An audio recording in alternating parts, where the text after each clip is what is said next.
Hi, I'm Chad Coker of Apple Tree Automotive.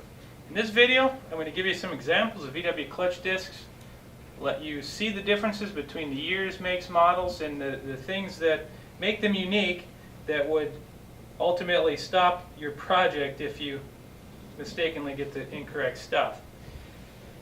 Starting out over here, this is an early style swing axle, and you can tell this by the ring in the center. Now this ring mates up to your thrall bearing. This is actually helps it center in the middle, so it doesn't put an uneven load on the diaphragm fingers. Now you may notice, depending on how old the clutch pressure plate setup that you have in your car is, this is a diaphragm style, so you're going to see a lot of little fingers instead of 3 big fingers holding that in. Nothing different between the two. They all have the same kind of seat pressure, but this is just an updated, little bit nicer style. Now the other thing that you can look at that will help you identify what you have is going to be the thrall bearing. In the early style, the clips are actually separate. So these clips are going to snap into the thrall bearing and then snap into the thrall port. Now the next one's going to be the late style IRS. As you see, this one does not have a ring in the center. The reason for that is because the late style actually uses this 3-bolt collar that you're going to see inside the bell housing after you separate the motor. So first pull the motor apart, take it off the transmission, look inside your bell housing and see if you've got this 3-bolt collar. And then look at your pressure plate to identify the ring or no ring. The reason for this is actually the throw-out bearing will glide back and forth on this. This is the centering. This will actually index itself right in the center of this pressure plate. Now you can tell on this late style that the clips are actually built into this. So that makes it a nice setup. You slide it on the 3-bolt shaft and you snap these little metal hooks into the throw-out arm. Now one of the confusing things about sand rails and even VW Beetles is just because you've got a swing axle or just because you have an IRS does not necessarily mean you have one or the other on these. Strictly, this is what it is from the factory, minus a couple years with the IRS. It actually had the swing axle plate. So from about 66 to 68, you could have really went either way with these pressure plates. But over time, when people replace, change, and mate different transmissions to different motors, these can get switched. So you may have an IRS that actually uses a swing axle clutch and pressure plate. So it's really important after you pull the motor out to identify what you have exactly before you call. Don't take for granted that you have a swing axle. Very important. Now if you happen to have this collar in here, the early style swing axle will not work. It will not go in. This will actually hit against that. It'll cause all kind of binding issues, and you probably won't be able to mate the transmission back up to the motor. So if you have any trouble squeezing that thing back together, that is probably why.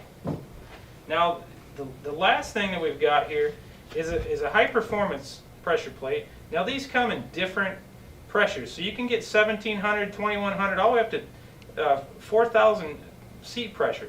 So you can really tune it to your driving, your motor, and how you want this thing to perform.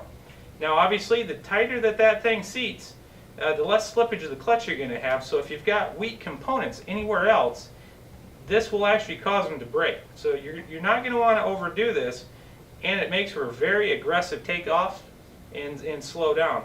Now one of the unique things about this performance kit is this centering ring that we would see normally on the swing axle, and this is how it would be out of the box. Actually it has a clip in the back that if you get a hold of that clip and spin it out, and just give it a good spin, and it'll come right out from the teeth, actually drops out the ring. Now it's set up for the late style, so you can use your late style clutch and pressure plate, and it'll go on the transmissions with this collar. Now, the early swing axle ones do not have that option, so don't buy that and expect to be able to take that centering ring out of this. This is in here.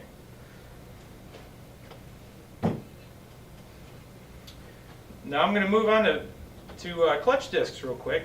This is a full circle ceramic clutch disc. We've got a large variety of different clutch discs, and they're all going to be tuned to how you drive again and how you want this thing to react. This one's a rigid style. You'll see there's no springs in the center. If your clutch disc has springs in the center, that was intended for street use, and it will give it a little bit of twist when it locks up and gives it a little bit of dampening. This rigid one doesn't have that dampening, but we don't usually see that to be a problem in the sand or even on the street.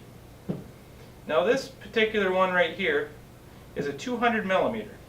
Now all these pressure plates I'm showing you right now are all 200 millimeter. Now early VW had 180 millimeters, so you want to make sure first of all that you've actually got a 200 millimeter. Now if you've got an IRS, you're not going to see that to be a problem, but if you're dealing with a swing axle, you may want to get your measurement on that pressure plate, and the area you're going to want to measure is straight across and get that diameter. That's going to be important. Now your clutch disc is also going to be 200 millimeter or 180 millimeter, and again, once you have the measurement, this is an easy decision to make. We've got different styles of clutch that are aggressive on the padding, a little bit softer on the padding, depending on how you want them to hook up and how they're going to wear over time. So this particular one is just stock. It's going to have a normal grip, and it's going to last a good amount of time. We've got some cush lock ones that give you a little bit softer hook. Now the other style is what we call a puck disc. You see in this puck, it's only got the ceramic padding on 4 different little arms here. Now this is available in 6 puck and also in 3 puck. Now when you start dealing with a puck clutch, the fewer puck arms you got on there, the more aggressive that this is going to be.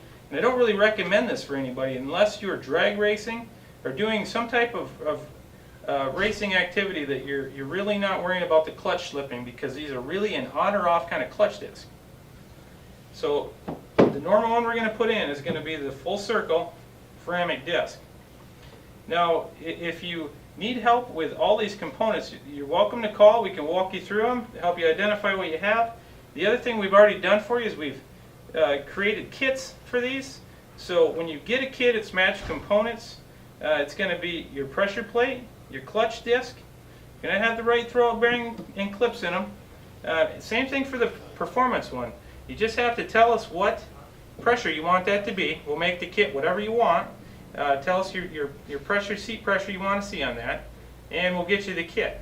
So we've made that really simple for you to figure out which one you have. Now also keep in mind that there's some bus flywheels and pressure plates that are even bigger than 200 millimeters. We very rarely see them, but know that they're out there. So if you pull a dimension that's 228 or bigger, know that that's a bus, and you're not going to be able to use these. But we can get you the right stuff